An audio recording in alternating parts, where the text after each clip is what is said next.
Matthew, Mark, and Luke all tell the extraordinary stories of Jesus climbing a high mountain and suddenly shining with a great light while he talks to two saints from the past. In order to understand this story, we need to put it in context. And we can do this by considering two questions: where and when? When the promised land was divided up, the portion furthest north was given to the tribe of Naphtali. Naphtali was the younger brother of Dan, the sixth son of Jacob, and the second son of Bilhah. The town of Dan was established at the far north of their territory, on the border with Syria, at the foot of the tallest mountain in all the land, soaring over 9,000 feet high. Mount Hermon goes from the snow permanently on its peak down to the valley, where there is a sheer cliff above the town of Dan. And bubbling up from the rocks at the foot of the cliff is water that gathers and flows down to the Sea of Galilee. This place is the source of the River Jordan, the river in which Jesus was baptized. Originally, this place was named after the fertility god Baal, because the river seemed to be a symbol of life, a symbol of fertility. Later, as the people of Israel occupied the land, it became a place for the worship of Yahweh. Then the Greeks came, and finding a small cave, they claimed it was the birthplace of their goat god, Pan. After time passed, the Romans arrived. And the Roman governor Philip renamed the place Caesarea Philippi. And he built a marble temple dedicated to Caesar. And so the place to which Jesus took his disciples directly north from Capernaum along the Jordan River was thus an important place for many religions. That's the where. But the when is also very important. And so the gospel writers say 6 days later, or 8 days in Luke's account. We are directed by this to look at the timing of this event. And when we look at the timing, we find it's a pivotal point in Jesus' life. Before this, Jesus has been wandering around with his disciples and performing miraculous healings and telling memorable and wise parables. But after this, the miracles mostly cease, the wandering ends, the public talks fall almost silent. Jesus is now on his way to the cross. And he spends most of his time teaching his followers and preparing his disciples for what will come next. What happened 6 days before seems to be important. So, let's look at it. Mark chapter 8, verse 27. Jesus and his disciples left Galilee and went up to the villages near Caesarea Philippi. As they were walking along, he asked them, "Who do people say I am?" The answer to this question is that people thought all kinds of things about Jesus. They thought that he was insane. That's what his family thought. Or perhaps he was a true man of God. A lot of people actually believed that Jesus might be the reincarnation of some great and powerful prophet, particularly Elijah. It was much harder to answer the next question in verse 29. Then he asked them, "But who do you say I am. The first question that Jesus asked requires only that you report what other people think. So this is second-hand opinion. You may say that your mother believes Jesus is the Messiah sent by God to save the human race.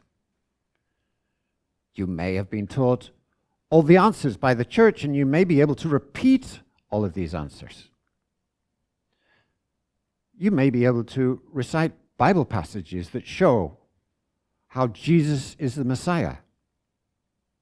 But none of these will do you any good at all when you stand in front of Jesus and he asks you, what do you think?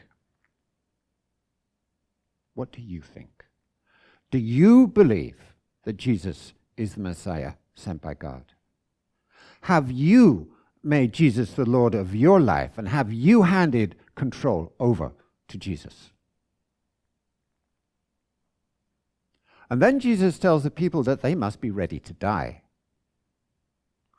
And if they give up their life for him, then they will live. And he asks them a really hard question. Is anything worth more than your soul? Peter has lived with Jesus for 2.5 years, walking with him in the dust, witnessing all of the miracles. But only now does he confess that he truly believes that Jesus is the Messiah. Not a Messiah, not one of many Messiahs, but the one and the only Messiah. And then 6 days later, he finds himself high up Mount Hermon with Jesus as Jesus is transfigured.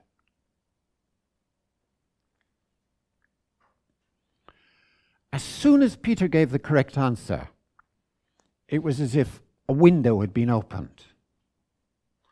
Until he knew that Jesus was the Messiah, there was no way for Peter to understand the cross. Jesus only started to speak about the cross after this. For us, it's the same. It's the same. An important step for us in coming to know Jesus and seeing Jesus as he really is, in reality, is for us to confess who we believe Jesus is. It's no good saying what other people might think he is, or what other people think he might be. Once he believed, Peter was able to see what Jesus really looked like. Up there on the top of the mountain in the snow, Jesus began to shine with an immense light. Peter saw, and he knew what he had confessed. And next to Jesus, he saw Moses and Elijah. These two men are quite special in the Old Testament because they're the only people who spoke with God on top of a mountain. And the two people who the rabbis said had never died.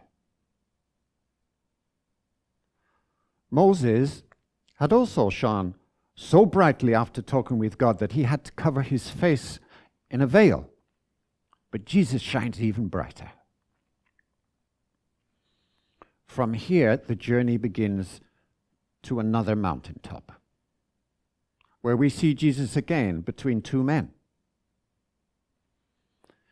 It's a long journey, down from north to south, to Calvary, to the death of the Messiah on a cross. At Calvary, the picture is so different. It's dark black. The men on either side of Jesus are criminals. And this darkness and this death with the criminals is where we should be. With the other evil sinners by our sides. But the good news is that Jesus came down and Jesus took our place on that cross. And Jesus died the death that we should have died. His place, Jesus' place, is high and lifted up and shining with glory. But he took on the darkness.